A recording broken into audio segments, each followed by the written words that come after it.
सदा वरदानी आत्मा हो, इस वरदान को सदा कायम रखने की विधि जानते हो?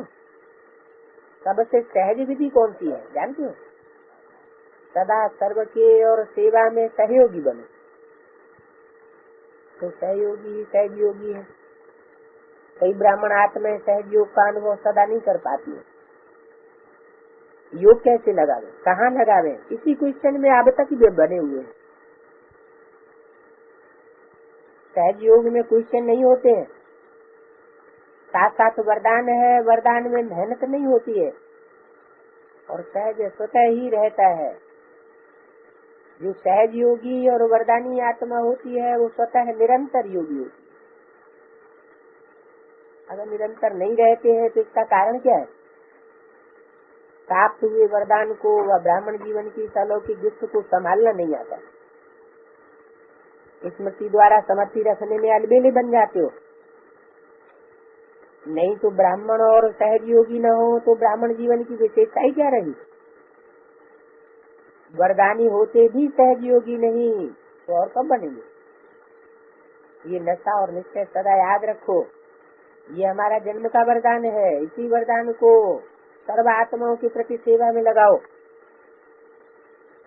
सेवा में सहयोगी बनने में ही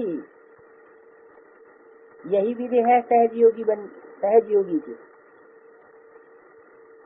सहयोगी बनो, अमृत बेल से लेकर के सहयोगी बनो। सारे दिन की दिनचर्या का मूल्य के ही एक शब्द याद रखो कि सहयोग देना है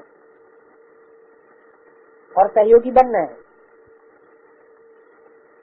अमृत बेले बाप से मिलन मना कर बाप समान मास्टर बीज रूप बन, मास्टर विश्व कल्याणकारी बन। सर्व आत्माओं को अपनी प्राप्त हुई शक्तियों के द्वारा आत्माओं की वृत्ति और वायुमंडल परिवर्तन करने के लिए सहयोगी बनो।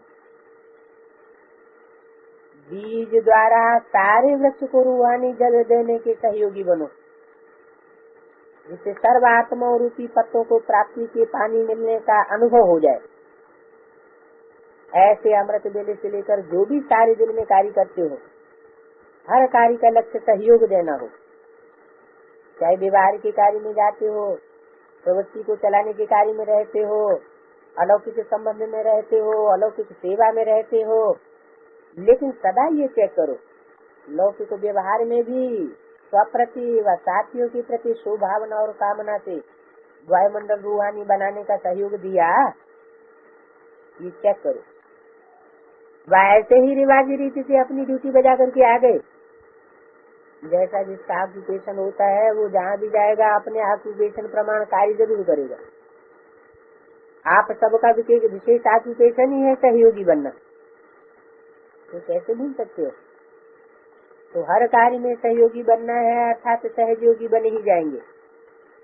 कोई भी सेकंड सहयोगी बनने के सिवाय नहीं होना चाहिए।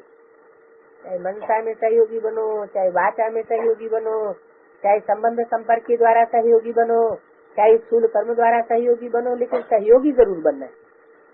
क्योंकि आप सभी दाता के बच्चे हो, दाता के बच्चे सदा देते रहते हैं। तो क्या देना है? सहयोग। तो परिवर्तन के लिए स्वयं के भी सहयोगी बनो। कैसे बनेंगे?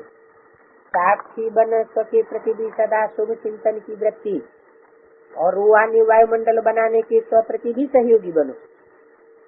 जब प्रकृति अपने वायुमंडल के प्रभाव में सभी को अनुभव कराई सकती है, सर्दी गर्मी प्रकृति अपना वायुमंडल पर प्रभाव डाल देती है। ऐसे प्रकृति जी से सदा सहयोगी सहयोगी आत्माएं अपने रूहानी वायुमंडल का प्रभाव अनुभव नहीं करा सकती क्या? सदा स्वप्रति और सर्व के प्रति सहयोग की शुभावना रखते हुए सहयोगी आत्मा बनो। वो ऐसा है, वैसा कोई करता है, ये नहीं सोचो। कैसा भी वायुमंडल है या कैसा भी व्यक्ति है, मुझे तो सहयोग दे नहीं। ऐसे सभी ब्राह्मण आत्मा सदा सहयोगी बन जाए तो क्या हो जाएगा? सभी सहयोगी स्वतः ही बन जाएंगे। क्योंकि सर्व आत्माओं को सहयोग मिलने से कमजोर भी शक्तिशाली हो जाता है। कमजोरी समाप्त होने से सहयोगी तो हो ही जाएंगे। कोई भी प्रकार की कमजोरी मुश्किल व मेहनत का अनुभव कराती है। शक्तिशाली है तो सब सहज है, तो क्या करना पड़े? सदा चाहे तन से, मन से, धन से, मनसा से, वाणी से, कर्म से सहयोगी बनना है।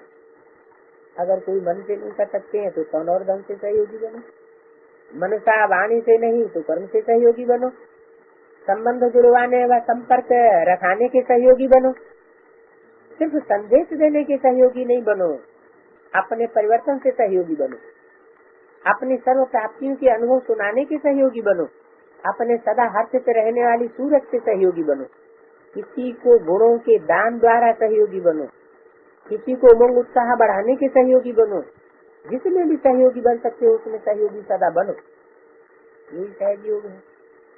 तो समझा क्या करना है? तो सहज बातें है ना, जो है वो देना है, जो कर सकते हो वो करो, सब नहीं कर सकते हो तो एक तो कर सकते हो, जो भी एक विशेषता हो उसी विशेषता को कार्य में लगाओ, अर्थात सहयोगी बनो। ये तो कर सकते हो ना, ये तो नहीं सोचते हो कि मेरे में कोई विशेषता नहीं है, कोई गुण नहीं है, परंतु ये नहीं हो सकता।